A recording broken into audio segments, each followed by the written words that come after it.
Live from the National News Studio, Sri Lanka.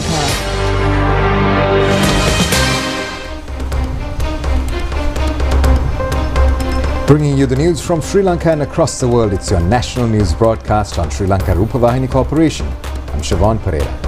And I'm Kasni Balachandra Adhikari. We start off with a look at your headlines for tonight.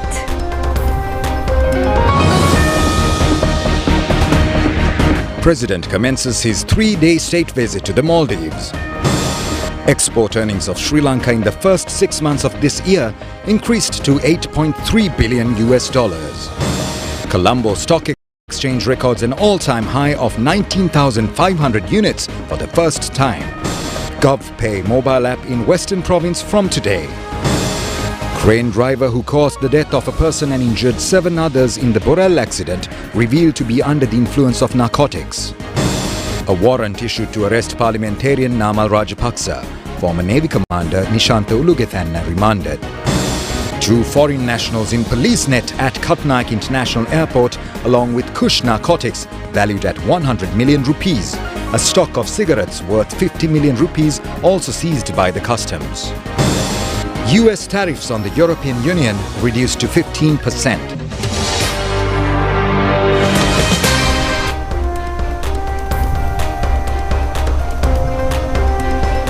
And now moving on to your top story. President Andrukumar Dissanayake, who left the island this morning on a 3-day state visit to the Maldives, landed at the Velana International Airport in Male.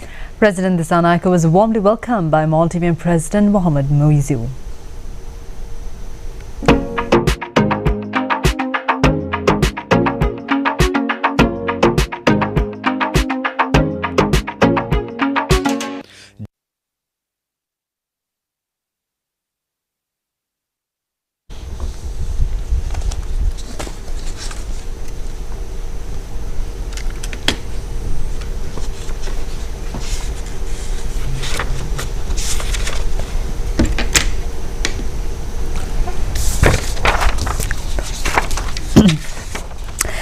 This visit has been organized under the invitation made by President of the Maldives. During the visit, President Dissanayake is scheduled to hold bilateral talks with President Muizzu and witness the exchange of several memoranda of understanding aimed at deepening mutual cooperation.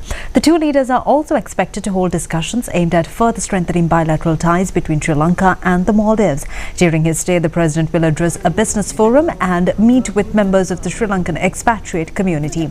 President Dissanayake is accompanied on this state visit by Minister of Foreign Affairs, Foreign Employment and Tourism Vijay Therath. The Sri Lankan President was welcomed by the President Dr. Mohamed Muizzu at the Velana International Airport in the Maldives. A group of small girls performed an attractive cultural item at the terminal of special guests to welcome the Sri Lankan leader. Joy in honor of your arrival. Sri Lanka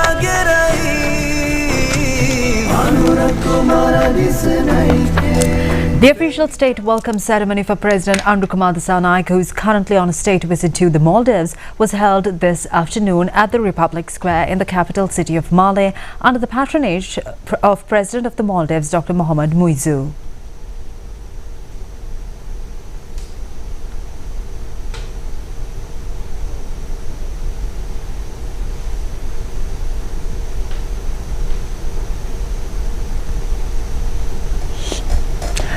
Following this, President Andrukumar Dissanayake was accorded a Guard of Honor by the Maldivian National Defence Force and joined in observing the ceremonial parade of the military.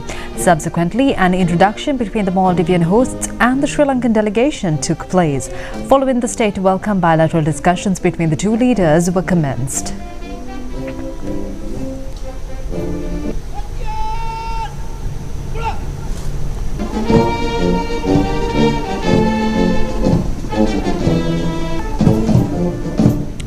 Sri Lanka and the Maldives, which are island nations in the Indian Ocean, maintains a long-term friendship. Both the countries are members of SAARC organization, which was initiated in 1985. The Maldives started official diplomatic relations in July 1965, and by 1970, 65% of the imports from Maldives was carried out by Sri Lanka. The economy of the Maldives is mainly based on tourism. It is productive for both countries to enhance mutual cooperation in the tourism sector in both countries. The 60th anniversary of diplomatic relations between Sri Lanka and the Maldives marks this year, and the Sri Lankan leader's official visit to the Maldives is a significant milestone. In light of President Andrew Dissanayike's departure for a state visit to the Maldives, 4 acting ministers have been appointed to oversee key ministries. Accordingly, 4 deputy ministers have been appointed as acting ministers of the relevant ministries. In addition, an acting appointment has been made for the Ministry of Foreign Affairs, Foreign Employment and Tourism, which is held by Minister Vijitha Herath, who is accompanying the President on this visit. Mutual legal aid agreement and the memorandum of understanding between Maldives Foreign Service Institute and the Bandaranaike Diplomatic Training Institute were also exchanged. These agreements will pave the way to strengthen cooperation in many sectors between the two countries. The aim of the first agreement is to provide legal support mutually in acting against crimes. The second is about training diplomats and exchanging the relevant information and documents between the relevant institutions. The foreign ministers of the two countries exchanged these agreements on behalf of their states. The project to pay vehicle fines by GovPay mobile app was introduced in the Western Province today. A special media meeting was held at the Ministry of Ports and Civil Aviation. A digital platform was introduced under the Digital Economy Program of the present government as GovPay under the guidance of the President on the 3rd of February this year.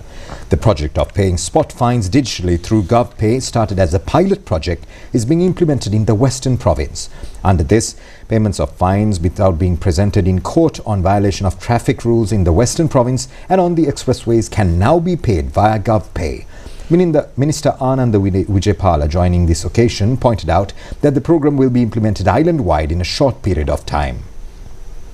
Minister of Public Security and Parliamentary Affairs Ananda Vijaypala said that the project will initially begin as a pilot program in 12 police stations. He explained that the pilot phase had already delivered highly successful results. He added that starting today, a new system for issuing spot fines across the entire Western Province would be introduced.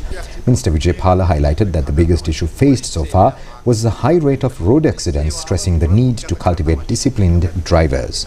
He stated that the police service would be integrated with the technology to bring it up to standard. According to him, the aim was not only to generate government revenue, but also to prevent traffic accidents and violations.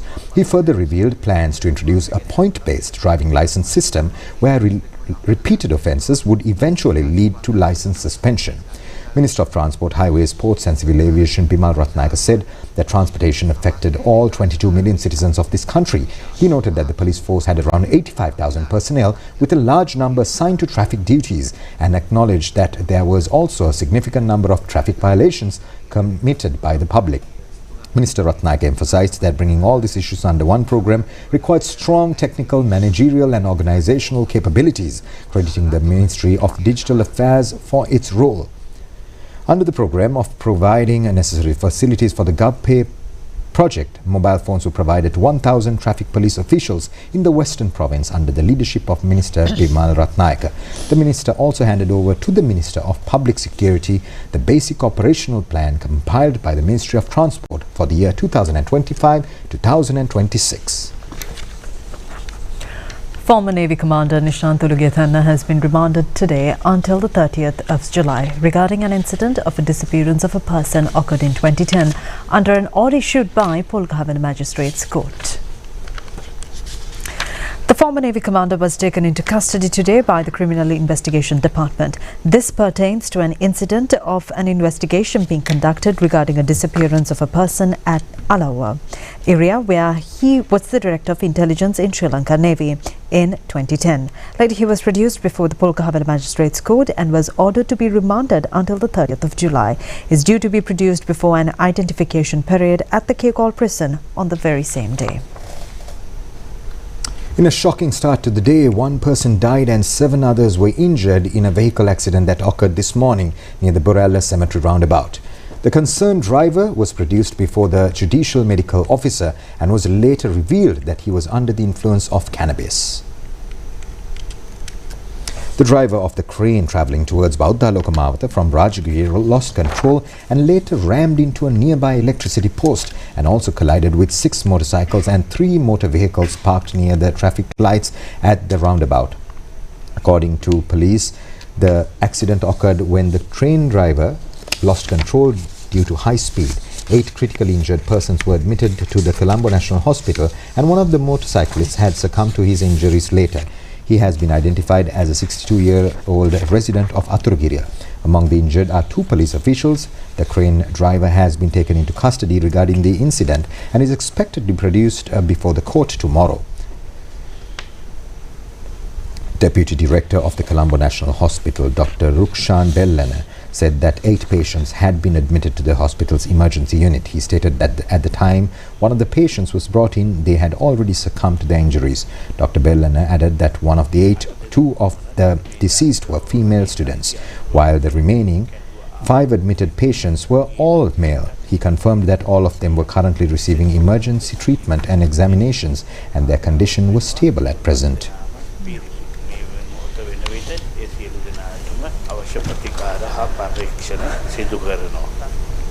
The Colombo Stock Exchange recorded an all-time high of 19,500 units for the first time in history.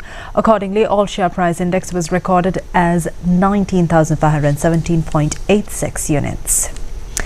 This has been an increase of 50.15 units than the value recorded on the 25th of July this year. Meanwhile, Standard & Poor, that's SL20 price index, recorded as 5,744.51 units, which is an increase of 19.47 units than the previous value.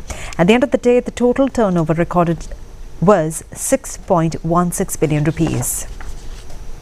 The Hambantota magistrate issued warrants to take Hambantota district parliamentarian Namal Rajapaka into custody and produced before the court, since he failed to appear before the court.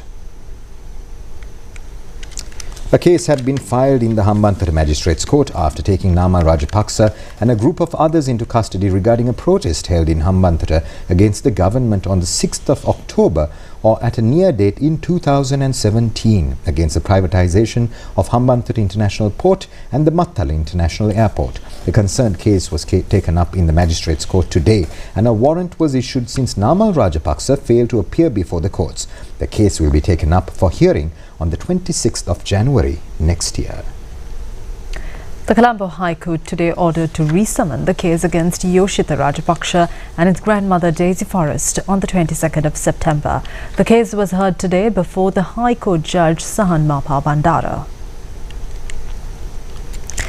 The Attorney General has filed this case against the 2 suspects under the Money Laundering Act, charging illegal earning of assets and properties worth nearly 73 million rupees. President's counsel Sampath Mendes, appearing for Yoshitha Rajapaksa, requests the courts to grant permission to check 26 CDs containing email messages and several matters in order to prepare a forensic audit report as an evidence for this case. The State Council stated that they are not against this request. Accordingly, the case is scheduled to be resummoned on the 22nd of September.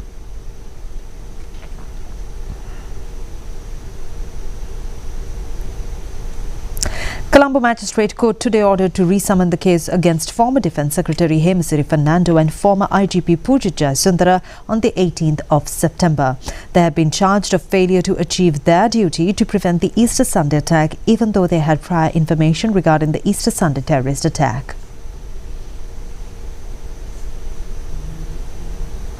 The case filed against former Minister Mervyn Silva by the Bribery Commission is to be resummoned on the 24th of September. He has been accused of earning properties worth nearly 150 million rupees, exceeding his legal income when he was acting as a minister. The Bribery Commission accused that he has committed an offence under the Anti-Corruption Act.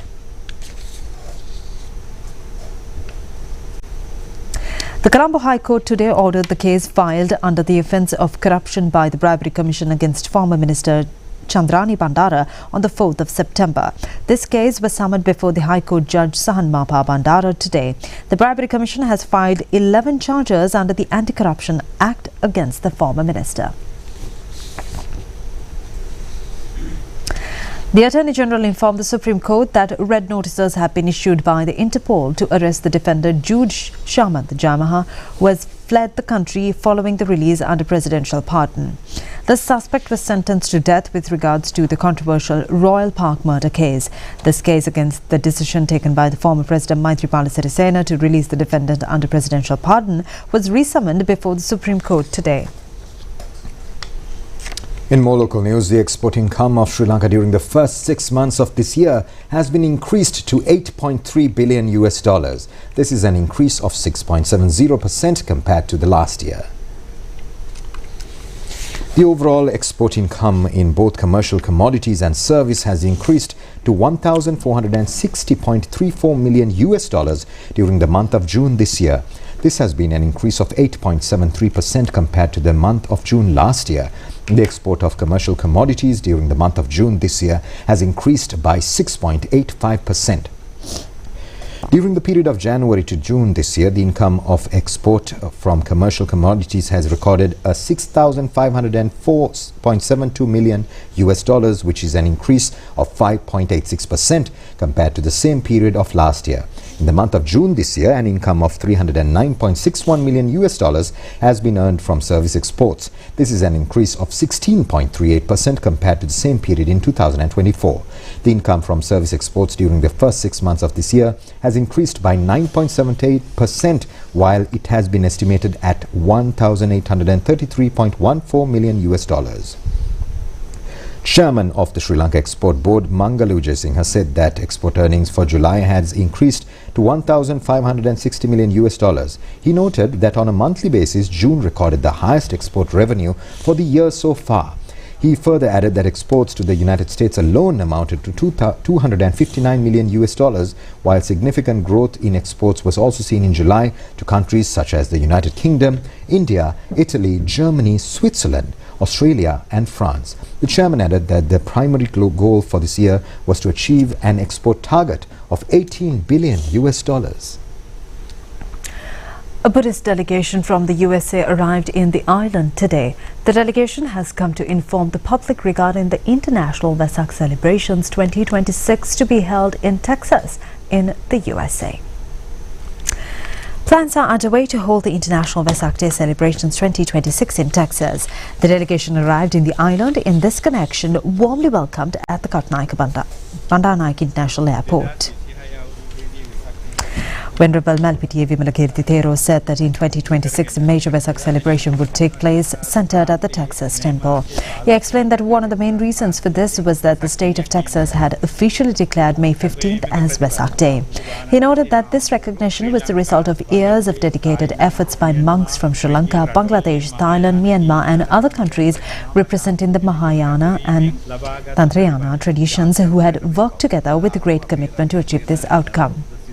Parliamentarian Ashok Ranwala said that Buddhism in Sri Lanka, along with its traditions, values and spiritual sentiments, was now being sought after by the world. He added that this was an opportunity to showcase those aspects internationally and described it as a positive collaboration, a significant step where Columbo and the state of Texas were coming together in a major way.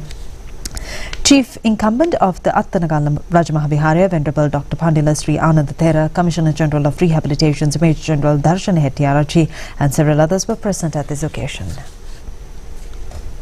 Our chefs are not only culinary artists, they are ambassadors of our heritage. With every dish they serve, they carry a story of spice, place and hospitality. Prime Minister Dr. Harini Amarasuriya made these remarks at a ceremony held in Columbo yesterday. The Sirha Bokuz Dior Sri Lanka 2024 awarding ceremony held on yesterday at the Cinnamon Life Hotel Columbo under the patronage of Prime Minister Dr. Harini Amarasuriya. During the ceremony, the Gold Award was presented to Cinnamon Life Hotel, the Silver Medal was awarded to Shangri-La Hotel and the Bronze Medal went to Sheraton Hotel Columbo. The event was attended by members of the culinary community and other distinguished guests. When we think of competitions, images of medals, trophies and triumphs come to mind. But when we think of the Bokuz Dior, something deeper emerges. Precision, discipline, sacrifice and artistry. Qualities that elevate this competition far beyond a contest of skill. It is without exaggeration the most demanding culinary competition in the world. Founded in 1987, as we just heard, by the legendary Paul Bocuse, who once said, "There is no such thing as a great chef without a great team," the Bokuz Dior is more than a test. It is an intellectual and emotional pursuit of perfection on a plate. It demands not only mastery of technique, but also imagination, courage, and the resilience to perform under extraordinary pressure. This is not just about food. It is about excellence, about legacy, about identity. For me personally, food has always been something to do with identity, with home, with family, with hospitality and sharing.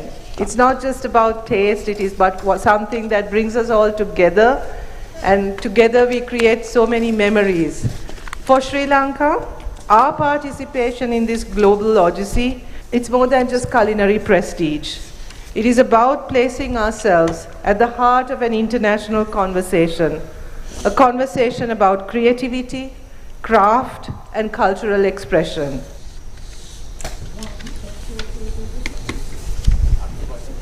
The tourism roadmap of the historic Kotte Kingdom was launched yesterday under the patronage of Prime Minister Dr. Harini Amarasuriya at the Water's Edge Hotel in Battaramulla. This has been organized under the title of Launching Tourism Initiation of the Kotte Kingdom and the Green Tourism Network in Kotte. And here's a more few local items in brief. 2 suspects wanted by police regarding an incident of killing one person by shooting at Kahavatta area in Ratnapura and injuring another person have been handed over to the Crime Investigation Division of Ratnapura. They have been ordered to be imprisoned until the 5th of this month after being produced before the Palmadola Magistrates Court. Officials of the Police Narcotics Bureau have taken into custody 2 foreign nationals when they were smuggling a stock of Kush narcotic valued at 100 million rupees from the Katnayak International Airport. The suspects are reported to be 2 Indian nationals. Officials of the Central Intelligence Division of Sri Lanka Customs took into their custody a stock of cigarettes valued at 50 million rupees. The stock of cigarettes to be sent to Australia and England via Katnayak International Airport has been brought to the air cargo village. Minister of Health and Mass Media Dr. Nalinda Jayatissa says that oral cancer is a major public health problem. He made these comments joining the 20th annual scientific session of the Oral and Maxillofacial Surgery Medical College recently. The session was held at the Cinnamon Lakes Hotel in Columbo with participation of health experts. Oral cancer is an ailment mainly spread among males. Doctors say that oral cancer is more than the person who used tobacco, betel and areca nut and excessive alcoholism. The aim of this session is to minimize oral cancer risk through public awareness programs. The theme of the 20th annual scientific session of the Oral and Maxillofacial Surgery Medical College was beyond the safety towards excellence of oral and maxillofacial surgeries. In Sri Lanka, oral cancer remains one of the most serious and persistent health challenges, especially among men. Widespread use of betel quid, often mixed with tobacco, areca nut and alcohol, has significantly increased the risk. Unfortunately, many patients seek treatment only at advanced stages of the disease when outcomes are poorer and treatment more complex. Our oral and maxillofacial surgeons are at the heart of the fight against oral cancer, from early detection and diagnosis to surgical treatment and facial reconstruction. As a Minister of Health, we are committed to integrating oral health into primary health care, raising public awareness, promoting early detection and screening, strengthening cancer treatment facilities, particularly in underserved areas. We are also working to enhance our regulatory framework, including proposed amendments to the National Authority on Tobacco and Alcohol Act to reduce the harmful use of tobacco and alcohol. Road traffic accident, workplace injuries and interpersonal violence have led to an increase in maxillofacial trauma. According to Lanka Coal Company Limited, certain media reports regarding the supply of coal for the Norachule coal power plant are false and misleading. The company in a press release informs that there's no accuracy in the concerned news reports. Enough stocks of coal is available until the end of September 2025 for the Norachole coal power plant under the present supply contract. Another consignment of 840,000 metric tons of coal are expected to reach the country from September to the beginning of December. Procurement process for the supply of coal required for next year is also being implemented by now. Due to the southwestern monsoon, the supply of coal is normally conducted only from September to April in the coming year. Accordingly, the Lanka Coal Company Limited asserts that there's no danger in the supply of coal for the next coal season. The Eastern Province program to recognize high achievers at district level in the GCE Advanced Level Examination implemented by the President's Fund was recently held under the patronage of Speaker Dr. Jagat Vikramaratne. The students who achieved the best results during the 2023-24 GCE A-level examination was selected for this program. 10 students were selected from 6 subject streams and they were provided with financial assistance of 100,000 rupees each. This started from the Northern Province and the third stage commenced in the Eastern Province. Addressing the gathering, the Speaker said that the President's Fund is not a private fund, but one operated through the contributions of the people of the country. Speaker Dr. Jagat Vikramaratne said that the President's Fund was not the President's personal fund. It has been created with the collective contribution of the entire population of the country. He compared it to every bee working together to build a honeycomb or every wasp joining to build a nest, saying that the fund was built in the same way by all people of this country. The Speaker emphasized that the benefits of this fund created by the people should truly be used only for the development of the citizens. Jayantalal Ratnasekara, Governor of the Eastern Province, Roshan Gamage, Senior Additional Secretary to the President and Secretary to the President's Fund were also present at this occasion. Deputy Minister of Foreign Affairs and Foreign Employment Arun Hemachandra said that it was a historic moment. He stated that such an event had never taken place before, where 3 districts of the Eastern Province, particularly in the Batiklu district, had been brought together like this. He further said that the theme of a new beginning and revival was, in his view, truly relevant to this occasion. And we'll be right back with some foreign news items right after this. Stay tuned.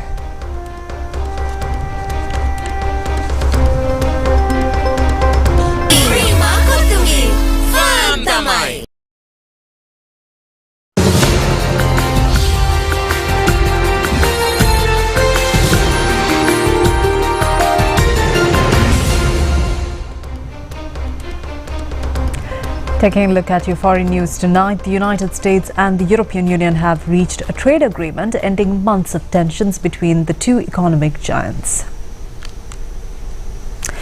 The deal struck after crucial talks between President Donald Trump and European Commission President Ursula von der Leyen in Scotland sets a 15% US tariff on EU goods, which is half of the 30% tariff that threatened earlier. In return, the EU will remove tariffs on certain US exports and invest heavily in the US economy, including $600 billion in military equipment and $750 billion in energy over the next 3 years. Von der Leyen hailed the agreement as a huge deal, saying it would bring stability for both allies, who together account for nearly a third of global trade. Trump called it a good deal for everybody and said it would strengthen ties between the US and the EU.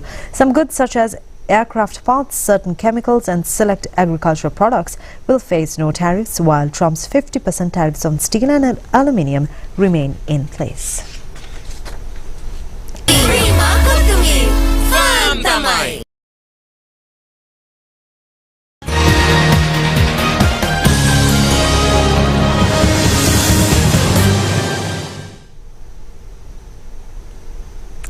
And in your sports news tonight, Northwestern Province became the overall champions in weightlifting at the 49th National Sports Festival. The contestants were held at the Torrington Indoor Stadium. Around 100 athletes participated in the championship, representing 9 provinces. The overall championship was won by the Northwestern Province with a tally of 8 golds and 2 silvers. Western Province became the runners-up, while the North Central Province gained the 3rd spot. Dilanka Isurkumar of the Northwestern Province became the best male athlete, while Hansani Gomez of the Western Province was adjudged the best female athlete. The Northwestern Province became the men's champion in Taekwondo at the National Sports Festival. The women's championship was won by the Western Province. The contest was held at the indoor stadium of the Royal College, Colombo, and athletes representing all 9 provinces participated in it. The best male athlete of the champion was Ashan Madhuka of the Northwestern Province, while Saimi Rehansa of the same province became the best female athlete. Wushu matches of the National Sports Festival ended with the Western Province gaining most of the credits. The matches were held at the Sudat Indoor Stadium in Columbo. Matches were conducted in both Sanda and Thawulu sectors, and athletes representing 9 provinces joined the matches. Western Province became the champions in both men's and women's section of the Thawulu sector, while the women's championship in the Sanda sector was won by the Western Province. The men's championship was won by the Uva Province. England's women's team made football history by winning the Union of European Football Association's Women's Euro 2025 title, beating Spain in a dramatic penalty shootout after a 1-1 draw. It's the first time an England team have won a major trophy on foreign soil after winning a trophy at home in 2022. England's football women's team also became the first senior English side to defend their title. The match was played in Jacob Park in Basel, Switzerland. Both teams showcased their resilience and skill. Spain took the lead in the 25th minute through Mariona header, while England equalised in the 57th minute with Alicia's header from Chloe Kelly's cross. The match remained levelled 1-1 through extra time, leading to the decisive penalty shootout. England successfully defended their title by defeating Spain 3-1 in the penalty shootout. And that was a look at your news here at Sri Lanka Rupavahini Corporation. I've been Siobhan Pereira together with Kasuni Balachandra Adhikari. Wish you a pleasant evening and a great week ahead. Good night.